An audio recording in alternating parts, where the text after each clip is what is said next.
नमस्कार. आजच्या व्हिडिओमध्ये मी तुम्हाला अधिक महिना संपेपर्यंत आपण नदीला वाण जे आहे तर ते कशा प्रकारे द्यायचं आहे, वाणामध्ये नक्की काय काय असावे, आपल्या आसपास नदी नसेल तर काय करावे याबद्दलची संपूर्ण माहिती सांगणार आहे. पण त्याआधी तुम्ही चॅनलवरती नवीन असाल तर चॅनलला लाईक करा आणि सबस्क्राईब देखील करा. कमेंटमध्ये श्री स्वामी समर्थ किंवा ओम महालक्ष्मी नमः किंवा ओम नमो भगवते वासुदेवाय लिहायला विसरू नका. अधिक महिना हा सध्या सुरू आहे आणि हा अधिक महिना 3 वर्षातून एकदा येत असतो. श्री हरी विष्णूंना हा अधिक महिना समर्पित आहे. अधिक महिना म्हणजेच पुरुषोत्तमाचा महिना, म्हणजे श्री हरी विष्णूंचा महिना. अधिक महिन्यालाच धोंड्याचा महिना, मलमास, पुरुषोत्तम मास असे सुद्धा म्हटले जाते. अधिक महिन्यामध्ये केलेली पूजा, व्रतवैकल्य, दानधर्म, अनुष्ठाने, पारायणे याचे आपल्याला अधिकाचे फळ प्राप्त होत असते. अधिक महिना म्हणजेच अधिकाचे फळ प्राप्त करून देणारा महिना. अधिक महिन्यामध्ये संपूर्ण महिनाभर प्रत्येक व्यक्ती काही ना काही करत असते. कोणी व्रतवैकल्य करत असते, त्याचप्रमाणे कोणी उपवास करत असते, कोणी विष्णूंची पूजा करत असतं, तर कोणी पारायणे, अनुष्ठाने सुद्धा करत असतं. असा हा अधिक महिना संपेपर्यंत कोणत्याही दिवशी आपण गंगेला सुद्धा वाण देऊ शकतो. अधिक मासामध्ये वाण देण्याला खूप महत्त्व आहे.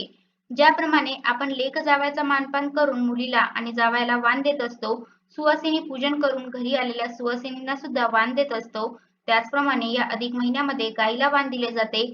तसेच या अधिक मासामध्ये नदीला म्हणजेच गंगेला सुद्धा वाण देण्याची परंपरा आहे. अधिक महिना संपेपर्यंत आपण नदीला वाण जे आहे तर ते कशा प्रकारे द्यायचं आहे, वाणामध्ये नक्की काय काय असावे, आपल्या आसपास नदी नसेल तर आपण काय करावे याची संपूर्ण माहिती आपण आजच्या या व्हिडिओमध्ये पाहणार आहोत. श्रीहरी विष्णू आणि गंगा देवी यांचे नाते हिंदू धर्मामध्ये अत्यंत पवित्र मानले जाते. पुराणानुसार गंगा ही भगवान विष्णूंच्या चरणातून प्रकट झालेली दिव्य नदी मानली जाते. म्हणूनच गंगेला विष्णुपदी असे सुद्धा म्हटले जाते. प्रत्येकाला गंगेला वाण देणे हे शक्य नाही, त्यामुळे आपल्या आजूबाजूला जी नदी आहे तर या नदीला आपण या अधिक मासामध्ये वाण देऊ शकतो. श्रीहरी विष्णूंना समर्पित असलेल्या अधिक महिन्यामध्ये गंगा स्नानाला सुद्धा महत्त्व आहे. या महिन्यामध्ये एकदा तरी गंगेमध्ये स्नान करावे असे म्हटले जाते. परंतु प्रत्येकाला गंगेमध्ये स्नान करणे हे शक्य होत नाही. त्यावेळेला आपण दररोज अंघोळीच्या पाण्यामध्ये 4 थेंब गंगाजल टाकू शकतो. आपल्या जर घरामध्ये गंगाजल असेल तर आपण अंघोळीच्या पाण्यामध्ये दररोज हे 4 थेंब गंगाजल टाकायचं आहे आणि त्या पाण्याने स्नान करायचं आहे. ज्यामुळे गंगा स्नानाचे पुण्य आपल्याला प्राप्त होत असते. परंतु आपल्याकडे जर गंगाजल नसेल तर आपण चिमूटभर हळद सुद्धा अंघोळीच्या पाण्यामध्ये टाकू शकतो आणि त्या पाण्याने स्नान करू शकतो. जेवढे महत्त्व हे अधिक महिन्यामध्ये गंगा स्नानाला आहे, तर तेवढेच महत्त्व हे गंगेला वाण देण्याला सुद्धा आहे. गंगेला दिव्य शक्तीचे रूप मानले जाते. वामन अवतारात भगवान विष्णूंनी 3 पावलात विश्व व्यापले. त्यावेळी विष्णूंनी आकाश भेदले आणि त्यांच्या चरणावर ब्रह्मदेवाने कमंडलोतीत पवित्र जल अर्पण केले. तेच दिव्य जल पुढे गंगा म्हणून प्रकट झाले अशी सुद्धा मान्यता आहे.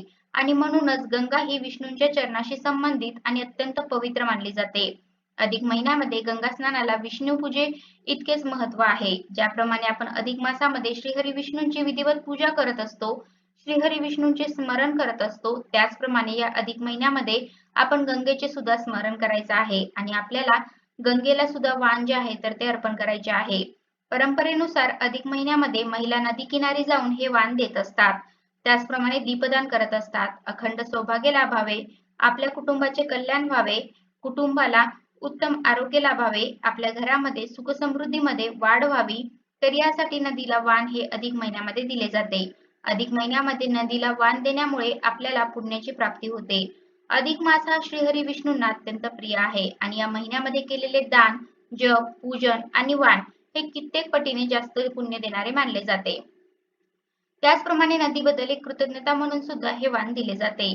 नदी आपल्याला पाणी देत असते. त्या पाण्याचा वापर करूनच शेतकरी त्याची शेती करत असतो आणि त्या शेतातूनच अन्न तयार होत असते आणि ते अन्न आपल्याला जीवन देत असते. म्हणूनच नदीप्रती एक कृतज्ञता म्हणून सुद्धा अधिक महिन्यामध्ये नदीची पूजा केली जाते आणि नदीला वाण दिले जाते. सौभाग्यवती महिला अधिक मासामध्ये अखंड सौभाग्यासाठी आणि घराच्या सुखसमृद्धीसाठी नदीला वाण देत असतात.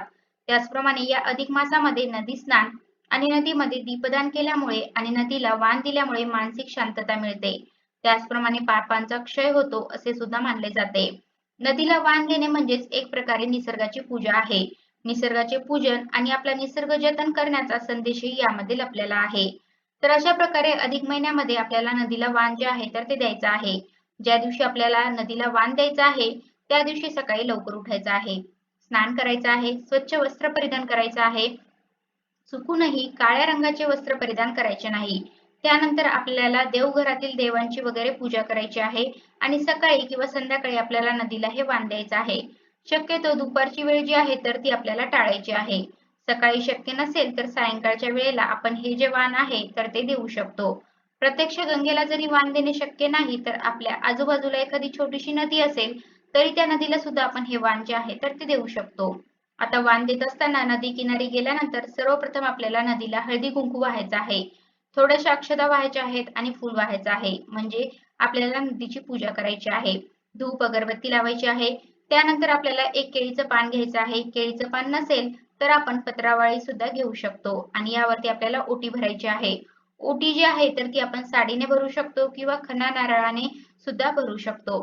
साडी असेल, खण असेल, नारळ असेल, थोडेसे तांदूळ किंवा गहू, खोबऱ्याचा तुकडा, हळकुंड, सुपारी, बदाम, त्याचप्रमाणे गजरा आणि दक्षिणा.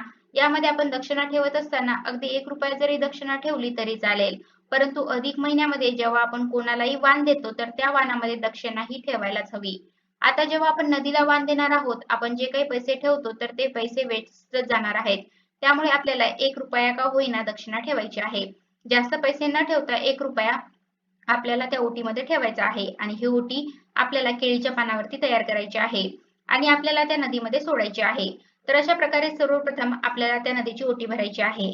यानंतर आपल्याला नदीला वाण जे आहे तर ते द्यायचं आहे. वाण देत असताना आपण 33 धोंड्यांचं किंवा 33 अनारशाचं वाण किंवा आपण एखादा पदार्थ बनवू शकतो आणि त्याचं सुद्धा वाण देऊ शकतो. आता हे जे आपण पदार्थ बनवतो तर ते शक्यतो आपल्याला गव्हाच्या पिठापासून बनवायचे आहेत. कारण जेव्हा आपण हे वाण देणार आहोत 33 धोंड्याचं किंवा 33 अनारशाचं तर अप्रत्यक्षरित्या आपल्याकडून अन्नदान सुद्धा होणार आहे. नदीमध्ये जे काही जीव आहेत, जे काही मासे, खेकडे असतात तर आपण जे काही पदार्थ वाणामध्ये ठेवलेले आहेत तर ते जीव हे पदार्थ जे आहेत तर ते खातात आणि आपल्याकडून अप्रत्यक्षरित्या अन्नदान सुद्धा होत असते. आता हे वाण देत असताना आपल्याला काय करायचं आहे? एक केळीचं पान किंवा पत्रावळी घ्यायची आहे. त्यावरती 33 धोंडे आपल्याला किंवा 33 अनारसे ठेवायचे आहेत. त्यावरती आपल्याला एक रुमाल झाकायचा आहे आणि त्यावरती एक तुपाचा दिवा आपल्याला ठेवायचा आहे. तो प्रज्वलित करायचा आहे. त्याला आपल्याला हळदी कुंकू आणि फूल अर्पण करायचं आहे आणि हे वाण जे आहे तर ते आपल्याला नदीमध्ये सोडायचं आहे. तर अशा प्रकारे आपण झाकून वाण देऊ शकतो कारण वाण झाकून दिल्यामुळे आपल्या वाणाला नजर लागत नाही. त्याचप्रमाणे गुप्तदानाचे आपल्याला फळ प्राप्त होते. जर आपल्याला झाकून वाण द्यायचे नसेल तर आपण जे काही अनारसे किंवा धोंडे जे आहेत तर ते वाणामध्ये ठेवलेले आहेत तर त्यावरतीच एक तुपाचा दिवा आपल्याला प्रज्वलित करून ठेवायचा आहे आणि हे जे वाण आहे तर ते नदीला द्यायचं आहे. जरी आपल्याला नदीची ओटी साडीने भरणे शक्य नसेल तरी सुद्धा अगदी साध्या सोप्या पद्धतीने आपण ब्लाऊज पिसाने सुद्धा ही ओटी भरू शकतो. अधिक महिन्यामध्ये नदीची ओटी भरण्याला सुद्धा तितकेच महत्त्व आहे. त्यामुळे केळीच्या पानावरती एक ब्लाऊज पीस ठेवून त्यावरती आपण थोडेसे गहू किंवा तांदूळ ठेवून त्यावरती हळकुंड, सुपारी, खारी, खोबऱ्याचा तुकडा, पूजेचा बदाम एवढं साहित्य जरी ठेवलं आणि ओटी भरली तरी सुद्धा चालते. त्याचप्रमाणे अधिक महिन्यामध्ये सर्वात श्रेष्ठ मानलं जाणारं दान म्हणजे दीपदान. अधिक महिन्यामध्ये 33 दिव्यांच्या दानाला खूप महत्त्व आहे आणि नदीमध्ये दीपदान करण्याला सुद्धा तेवढेच महत्त्व आहे. त्यामुळे 33 कणकेच्या दिव्याचे दान सुद्धा आपण ज्या दिवशी नदीला वाण देणार आहोत तर त्या दिवशी करू शकतो. यासाठी आपल्याला 33 कणकेचे दिवे बनवायचे आहेत. त्यामध्ये तुपाचा वापर करायचा आहे. तूप वापरणे शक्य नसेल तर आपण तेलाचा वापर सुद्धा करू शकतो आणि हे दिवे आपल्याला एका द्रोणामध्ये किंवा केळीच्या पानावरती ठेवायचे आहेत, प्रज्वलित करायचे आहेत आणि आपल्याला नदीमध्ये ते सोडायचे आहेत. म्हणजेच आपल्याला नदीमध्ये 33 दिव्यांचं दीपदान सुद्धा करायचं आहे. आपल्याला जर नदीला वाण देणे शक्य नसेल, आपल्या आसपास नदी नसेल तर आपण एखाद्या सौभाग्यवतीला किंवा एखाद्या देवीच्या मंदिरामध्ये सुद्धा हे दान देऊ शकतो.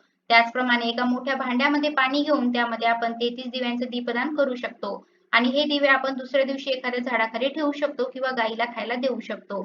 तर अशा प्रकारे आजच्या व्हिडिओमध्ये मी तुम्हाला अधिक महिना संपेपर्यंत आपण नदीला वाण जे आहे तर ते कशा प्रकारे द्यायचं आहे, वाणामध्ये नक्की काय काय असावे, आपल्या आसपास नदी नसेल तर काय करावे, याबद्दलची संपूर्ण माहिती सांगण्याचा प्रयत्न केला आहे. कसा वाटला तुम्हाला माझा आजचा व्हिडिओ कमेंट करून नक्की सांगा. धन्यवाद.